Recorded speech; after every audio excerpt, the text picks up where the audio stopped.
Hallelujah, good morning. আহকচোন ঈশ্বৰৰ মহান বাক্যৰে পুৱাই আমি আশীৰ্বাদ প্ৰাপ্ত হওঁ।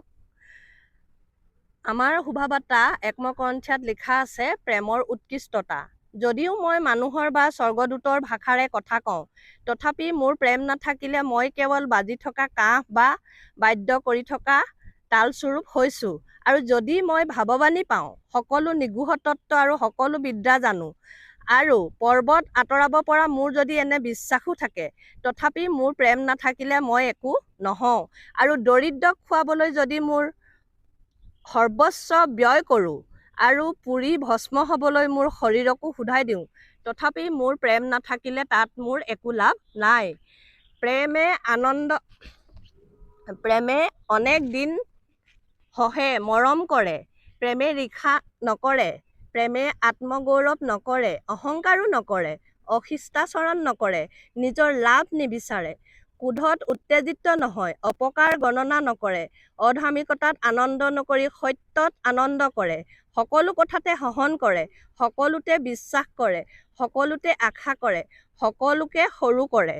এতিয়া বিশ্বাস, আশা, প্ৰেম এই তিনিটা থাকে, কিন্তু এইকেইটাৰ মাজত প্ৰেমেই শ্ৰেষ্ঠ। প্ৰিয়সকল, ঈশ্বৰে কৈছে, ঈশ্বৰে কোৱা বাক্য, এই মহান ঈশ্বৰৰ বাক্যশাৰী গীতা আজি মই দীঘলীয়াকৈ পঢ়িছোঁ প্ৰিয়সকল, কাৰণ ইয়াত আমাৰ শাস্ত্ৰ বাইবেলে কি কৈছে, প্ৰতিটো শব্দৰ বাক্যত কেৱল প্ৰেমৰ কথা কৈছে।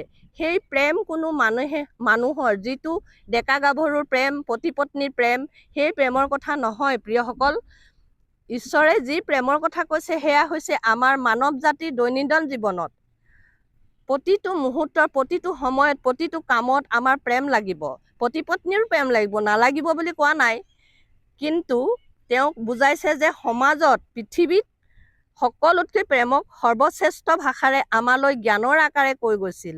আৰু আহকচোন প্ৰিয়সকল, প্ৰভুৱে কোৱা শাস্ত্ৰত লিখা ধৰণে, তেওঁ বিচৰা ধৰণে আমি প্ৰেমক শ্ৰেষ্ঠ জ্ঞান কৰি আমাৰ আত্মা, মন, হৃদয় সকলো সময়তে প্ৰেমেৰে যিকোনো কামতেই হওক বা আনক সহায় সহানুভূতি আগবঢ়াওঁতেই হওক, সৰ্ব শৰীৰো অৰ্পণ কৰিলেও নহ'ব প্ৰিয়সকল। যদি সঁচা হৃদয়েৰে প্ৰেম নাথাকে, প্ৰেমেৰে তেওঁলোকক সহায় কৰা নাযায়, প্ৰভুৱে কৈছে সকলো দিলেও, সৰ্বস্ব শেষ কৰিলেও, আগবঢ়ালেও জীৱনৰ বাটত আমি ছাকচেছ হ'ব নোৱাৰিম। আকৌ প্ৰভুৱে কৈছে যে মই যদি ভাৱবাণীও পাওঁ, সকলো ঈশ্বৰৰ নিগূঢ় তত্ত্ব আৰু সকলো বিদ্যা জানো, পৰ্বত আঁতৰাব পৰা মোৰ যদি বিশ্বাসো থাকে, তথাপি সেইজনৰ প্ৰেম নাথাকিলে তেওঁ সেই কৰ্ম একো কামৰ নহয়। আনকি আমি যদি প্ৰিয়সকল অনেক দৰিদ্ৰক খুৱাই দান ব্যয় কৰোঁ, প্ৰেম নাথাকিলে সঁচা হৃদয়েৰে কৰিলেও মিছা, কাৰণ তেওঁ প্ৰতিটো কামতেই প্ৰেমৰ কথা কৈছে, মানে মৰম, ভাল পোৱা, নহয় জানো? প্ৰেম এনে এটি শব্দ, সি কেতিয়াও ঈৰ্ষা নকৰে, অনেক কথা সহন কৰে, মৰম কৰে। প্ৰেমে আত্মগৌৰৱ নকৰে, অহংকাৰ, অশিষ্টাচৰণ নকৰে। প্ৰেমে কেতিয়াও নিজৰ লাভ নিবিচাৰি ক্ৰোধত উত্তেজিত হৈ কাৰো অপকাৰ নিবিচাৰে, বৰঞ্চ আধ্যাত্মিকতাৰ পৰা আঁতৰি সত্যতাৰ আনন্দ কৰে প্ৰেমে।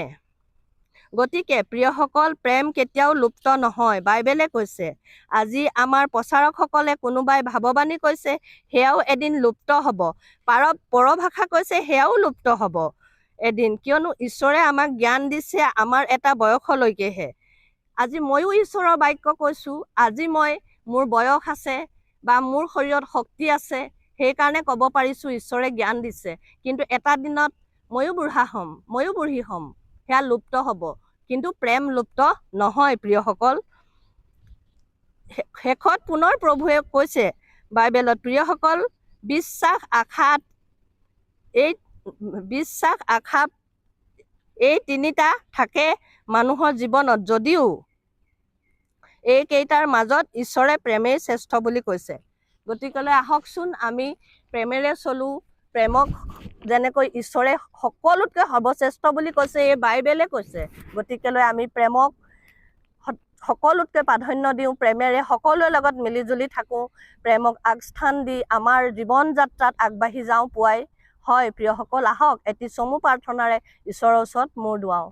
হে দয়ালু পিতা, তোমাৰ অনুগ্ৰহ আৰু দয়াৰ ক্ৰমে সুন্দৰ ৰাতিপুৱা তুমি দান কৰিলা। এয়া ফুৰিবলৈ আহি সুন্দৰ ৰাতিপুৱা তোমাৰ সূৰ্যোদয় আনন্দৰে প্ৰভু উলহ মালহেৰে ৰাস্তাৰ ফুলকো বুটলি কিমান আনন্দ লাগিছে তোমাৰ বাক্য এয়া লৈ প্ৰভু তোমাৰ ওচৰত খাৰা হ'বলৈ। তুমি মহাপাপী এই দাসীক এই অভাগিনীক তুমি যোগ্য বুলি ভাবি তোমাৰ বাক্য লৈ সকলোৰে আগত প্ৰেম বিলাবলৈ থিয় কৰাইছা প্ৰভু। তুমি আশীৰ্বাদ কৰা যাতে এই বাক্যৰ যোগেদি সকলো মানৱ জাতিয়ে সকলোৱেই পৃথিৱীত তোমাৰ সেই প্ৰেম যি প্ৰেম তুমি তোমাৰ পুত্ৰক আমাৰ কাৰণে দান কৰিলা সেই প্ৰেমৰ কাৰণেহে আৰু সেই প্ৰেম সকলোৱে বুজি পাবলৈ আজি পৃথিৱীত চলিবলৈ হাই কাজিয়া কেওফালে ধ্বংস লীলা লাগে আৰু লাগেৰ পিছত দৌৰি নাথাকি প্ৰভু প্ৰেমেৰে সকলো একতাৰে এই পৃথিৱীত বাস কৰিবৰ কাৰণে তোমাৰ ওচৰত প্ৰাৰ্থনা কৰিছোঁ আৰু তোমাক আহ্বান কৰিছোঁ পিতা তোমাৰ পবিত্ৰ আত্মাৰ সহায়েৰে সকলোকে আশীৰ্বাদ কৰা যেনেকৈ আজি মোৰ আৰু মোৰ পৰিয়ালত আশীৰ্বাদ কৰিছা তোমাৰ মধুৰ বাক্য লৈ থিয় হ'বলৈ খাৰা কৰিছা তেনেকৈ প্ৰত্যেকজনে তোমাৰ প্ৰেম বুজি পাবলৈ তোমাৰ হাতত তুমি যেতিয়া কৈছা সকলোতকৈ শ্ৰেষ্ঠ প্ৰেমেই হয় আৰু সেয়েহে সেই শ্ৰেষ্ঠ জ্ঞান কৰিবলৈ সকলোৰে কাৰণে প্ৰাৰ্থনা জনাই প্ৰেমক সকলোৱে আদৰণীয় কৰি আগবাঢ়ি যাবৰ কাৰণে এই ছুটি প্ৰাৰ্থনা সকলোৱে আজি দিনটো খুব সুন্দৰৰূপে পাৰ হওক তোমাৰ আশীৰ্বাদে ভৰি পৰক।